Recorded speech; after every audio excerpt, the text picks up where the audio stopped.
guys, Jay here. Welcome to Models Memories Weekly, episode 134. Models Memories is a show about nothing and is filmed in front of a live studio audience. This is a show where I talk about my painting, modeling, and working experiences from the week. Now you might be thinking to yourself, Jay, you put out 3 activities a week. How? Could I possibly have more to say? Well, I do, and here goes. This week, Games Workshop came out with a secret Genestealer cult model. I finished almost 200 points of Space Marines, and it gave me a very cool idea of how to fix my Space Marine army. But first, do you have some bad habits you've been meaning to shake off? Well, today's sponsor, Fume, is here to help. Our sponsor, Fume, is on a mission to accelerate humanity's breakup from bad habits. Fume is a flavored air device that uses plants and behavioral science to help you trade out your negative habits for more positive ones. Fume uses cores infused with plants like cinnamon and peppermint for delicious natural flavors. There's no smoke or vapor, simply inhalation through the core. And now with the version 2 model with a snappy and tactile feel, your hands will always have something to do. It's very satisfying. I always like to fiddle around with my hands, and the feeling of the Fume satisfies that nicely. Add to that the sensation of the flavors really adds to the experience. The easiest way to stop a bad habit is to switch to a more positive one, and the Fume is designed for just that.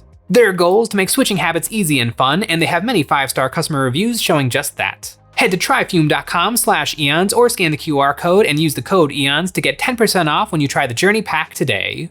Last week, Games Workshop came out with a new model for Necromunda, and I really like Necromunda. It is a very nicely aesthetic game. I really dig it. I want House Escher. Actually, I bought all the models for House Escher, including some Forge World stuff. I've got it all sitting in a pile. I just need to find the time. But this model came out, I thought it was really cool, but I didn't think much of it, and then I hopped on Facebook, and all of my Genestealer cult Facebook groups were going nuts. And now I totally see it. This could very easily be kit bashed into a Genestealer cult Magus. The Genestealer cult Magus is one of the best units in their army. Well, it's hard to say that like it's one of the best units in the Genestealer cult army because the model range for Genestealer cult is so small that essentially every kit Games Workshop sells is like one of the best, or you must include it in your army. But this model actually feel like fulfills some of the aesthetic goals of the Genestealer cult a little bit better than the current Magus. I have to say, and it seems like everybody else in Warhammer is a really big fan of the Magus model. There's just something about it. It's very different looking than most Games Workshop models. Games Workshop doesn't really make pin-up-y models, but they kind of went all out with the current Genestealer cult Magus sculpt. But this model actually, I feel like, suits the Genestealer cult a little bit better. In the back of my mind, I've been thinking about my Genestealer cult and how I kind of want to fix it up, because one thing I don't like about it is how they're all these kind of the same exact minor dude with a couple of other things kind of smattered in. It should be just an entire civilization, or just a whole, every single person who lives in a city all coming together to overthrow the Imperium of Mankind and make their planet ready for the coming Tyranid swarm. So you should see kind of all walks of life represented in the Genestealer cult. And I get why that's kind of an impossible thing to do aesthetic-wise from Games Workshop, because it'd be weird if you're stuck with a certain number of models in a box and they have to look a certain way, and they have to look a Genestealer-y sort of way. I mean, you could probably do that just with head swaps, because Genestealer cult are very specific in how they look. They got the forehead ridges, they're bald, they kind of got bigger eyeballs. They're just uglier, just kind of really ugly looking humans. Which actually, the Genestealer cult Codex cover art for 9th edition is glorious. It is a 10 out of 10, unbelievably beautiful and disgusting piece of artwork. It is incredible, but I actually don't think the faces are perfect. I think the perfect Genestealer cult face is actually on the Imperial Guard Codex cover. That guy on the front of the Codex with the very purple face, that to me is what the Genestealer cult look like. It's a little bit weird that it's on the Imperial Guard Codex, but you know what? You can soup Imperial Guard really easily into Genestealer cult, so I feel like it all works out. This Necromunda Psyker model, I think, is perfect for the Genestealer cult. And as much as I love all 3 of my Maguses, because I have literally I have almost every Magus Games Workshop has ever made, this model would fit in really well. In the book Day of Ascension, which is a fantastic Warhammer novel, and will actually make you feel sorry for the Genestealer cult and like root for them, this model feels like one of the characters out of that book. More so than the Magus, who is kind of more of a runway model. It doesn't really make a lot of sense. But now I'm loving this model. I think it's super cool. It would look really good in a Genestealer Cult army. A lot of Necromunda stuff would fit right in with Genestealer Cult. And I think that's what I have. I think that's what I'm gonna do moving ahead on my Genestealer Cult army. But speaking of moving forward on my armies, I finished almost 200 points of Space Marines. I put together, I painted, I finished 6 Space Marine eradicators. And I'm super happy with these guys. But as soon as I lined all 6 of them up, I was a little bit disappointed, and that kind of got the snowball rolling on this idea I've been building in my head. These guys are awesome. These guys are proof that Games Workshop nerfed Melta weapons into the ground. I think they did it because so many like sergeants and special weapons guys can take Melta weapons. Melta is strength 9, which is almost useless for vehicle killing, because almost all the vehicles that you really need to kill are 10, 11, 12, some of them even get to like 14. So Melta weapons are wounding those vehicles on 5s and 6s, which if you can't count on rolling 5s or 6s, you just can't do it. If it's me versus Sean, I just basically don't need to roll the dice, because it's just not gonna happen. And so for the Space Marine Eradicators, they have a special rule called Total Destruction. They reroll the hits, they reroll the wounds, and they reroll the damage test. So basically, the only way to make Melta weapons good is for them to just be automatically successful in their hits. It's kind of hilarious. It does make them pretty good, although still worryingly risky with their shots. A 6 squad of Melta of these guys shoots about 8 shots. Hitting on 3s, re-rolling means you get about 7 through, and then 7 shots hitting on 5s and 6s re-rolling is around 3, and then those 3, your opponent takes their 6-up saving throw because of AP -4. For a normal person, that means that they all get through, but if Sean's rolling, that means 1 gets through, and then D6 damage re-rolling. So it's risky. You're not necessarily going to auto-destroy tanks in 1 hit. And so that kind of got me thinking, they have the opportunity to take the Apothecary Biologus. And this is actually a pretty slick little unit that came in the Leviathan box. I wasn't super hot on it when the box first came out, but it couldn't attach to anything in that box because there was no other Gravis. They're better to attach to aggressors because aggressors just have a crazy number of bolter shots and the grenade shots. So they're definitely better to attach to that because these guys give lethal hits. Their hits automatically bypass the wound roll and go to the saving throw roll. So it's a pretty decent ability, but with the very low number of shots. It's very situational if this squad would be worth it to give them the 55-point upgrade with the Biologus. I don't know, it's risky. It also means that they can't fit in any transports because a 6-man squad takes up 12 transport slots, and the only thing that can transport that would be Land Raiders or Repulsors. You could do it in a Land Raider Crusader, but you can't do it in a Repulsor, which is probably my ideal transport for these guys. I don't know, I'm really excited to try them out on the battlefield and have them face off against Sean's tanks, but they're risky. They're very, very risky. Games Workshop and Melta. Although they did not nerf Melta as hard as they nerfed the close combat phase of the game.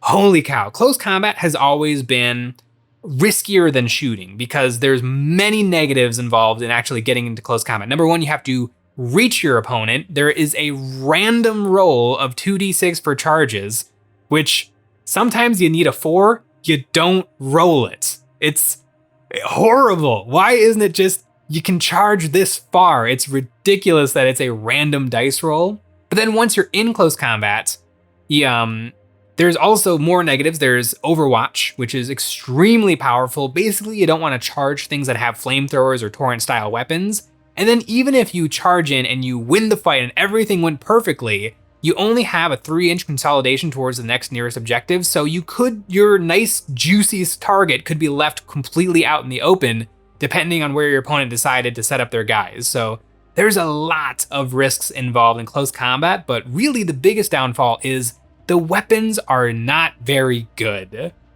This weekend I was fighting Sean with my orcs.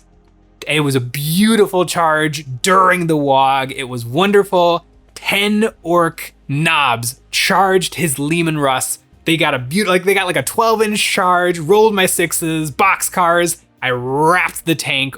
All 10 of the power claws were punching away at the tank. They did almost nothing because it's a giant pool of dice, but then hitting on 4s, wounding on 5s and 6s, only 3 damage apiece. It seems like Games Workshop gave almost every decently powerful gun like D6 damage. 3 flat damage. It did almost nothing. I think 2 attacks got through. I popped the grenade strat on the charge into the Leman Russ, and the grenade attack did way more damage with the mortal wounds than the power claw punches. Like, what are power claws? Are power claws only for killing like Gravis units because they're strength 9 versus toughness 6? Is that the only place for these really good melee weapons? It's just frustrating that I love close combat. I love punching and stabbing, but the shooting is the better alternative in almost all situations. It's definitely an important phase in the game, and it can help you get extra movements, and it can help you tie up units. But man, Games Workshop, just give close combat a little bit more love. And while you're at it, fix the Melta so that they're strength 11. I would really appreciate it. It would help out a lot. Also, poor Sisters of Battle. Melta was their whole thing, and now it's not their thing, and now they don't have a thing anymore. But when I put these guys together and I lined them all up, I was a little bit disappointed. I'm very satisfied with how I painted them. I think they look lovely, but it is 6 basically identical dudes. And another thing I did this week is I went through my entire Space Marine collection. I literally had to dust them off because they were actually in the garage because I'm doing some home renovation stuff, and so there was a lot of dust on them. But I went through the entire collection, and it doesn't feel right. It doesn't feel like a lovely finished army all wrapped up in a nice red bow. It feels like just a junky collection of random models, because it kind of is a junky collection of random models. I have like 36 tactical Marines. I have 18 Devastators, and because of the way Space Marines used to work, where essentially everything was a Space Marine body with different types of war gear and abilities tacked onto it. And so I would just grab models and put my army together that way. Like, oh, by the way, these Space Marines are Stern Guard veterans. By the way, these Space Marines are Vanguard veterans. These are Black Templar Crusaders. These guys are Devastators. But I do like things to be what they are. And that's kind of helped with Primaris, because Primaris has Melta-specific tough boys, and that is their only function. They are meant to walk around, be hard to kill, and Melta vehicles to death. But I have all of these old models, and so I was thinking of taking my old Space Marines and kit bashing and converting them to be about Primaris size, and then using them in the appropriate squads. I may or may not have a box of Hellblasters on the way, and I have a bunch of Space Marines carrying Plasma Blast guns. And I bet I can make the Plasma Blast guns look pretty good next to the, Plasma Cavaliers that the Hellblaster squad carries. And so I want to see if I can, because in theory, in the lore, Primaris are fighting side by side with the classic Space Marines. And so I want them fighting side by side. I want to have my entire Space Marine collection seeing tabletop time. And it's just not really happening right now with Primaris specific units only. But I want to take my old models and I want to, make their tummies a little bit longer, kind of droop their arms a little bit so that they look longer, a little bit of milliput and green stuff in the neck to make them a little bit bigger. And I want to make them look like they're appropriate standing side by side their Primaris counterparts. I have a bunch of Devastators with Melta guns. I could probably put together maybe 10, and I could have a 2 max squad of Space Marine Annihilators or Eradicators. Annihilator is something different because Primaris naming conventions. I'm super excited about this idea. I have a bunch of Flamer guys that could go with the Infernus Squad Marines, because once again, similar thing with the Infernus Squad, it's just 10 Primaris guys who are all holding the exact same flamethrower. But maybe clip off a couple of those flamethrowers, throw on some of the old flamethrowers. For the Hellblaster squad, I want one of the guys dual wielding the plasma pistols, the new Primaris plasma pistols. if I can swap out some of the weapons, maybe even get an old Plasma Blast gun onto a Primaris model and the new Plasma Cavalier onto a classic squatty Space Marine, I think I can make a unit that looks like it's actually from the classic John Blanche artwork that is the inspiration for my and pretty much every single person's Black Templar army. Just this giant pyramid of guys all kind of standing on each other and all just kind of poking out and striking a pose, and none of them are the same. Every single one has slight differences and variations and weird stuff going on. If you really look at that artwork, there's like weird stuff in it. Like there's just like there's like 6 black hooded guys just in there, mixed in with the Space Marines. Nobody knows what those are. Maybe they're like Dark Angels, Watchers in the Dark or something. But I love that old artwork, and I want my Primaris to match because I like how these guys look a lot, but they are just 6 aggressors just kind of standing there, all lined up. And I also kind of like the idea of the lore of my Black Templar is a crusade of Black Templar who've been fighting Nyx blue orcs, sometimes called blorks, for hundreds and hundreds of years. And in that time, they die over and over and over, and they've been just dragging people from other planets to replenish their stock of bodies. And whenever someone dies, they take their head and they nail it to the armor. So every crusader who has ever taken part in this crusade is still marching into battle every single time.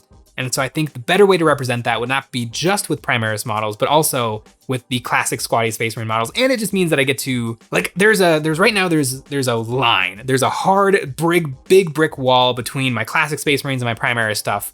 And I want to take that wall down and I want to mix and match and make them all perfect. And my old Space Marines were painted a very, very long time ago. And so they don't look like this anymore. They look pretty old and pretty bad. And so they definitely need some touch-ups. I hope I have enough decals for all of them. I have put on hundreds and hundreds of Black Templar transfer decals, and I'm gonna do it again. I want to have the very best Black Templar army, like no one ever was. I want the biggest, coolest, most perfect collection, and I want it to be lore accurate. This is my crusade that has been fighting the orcs.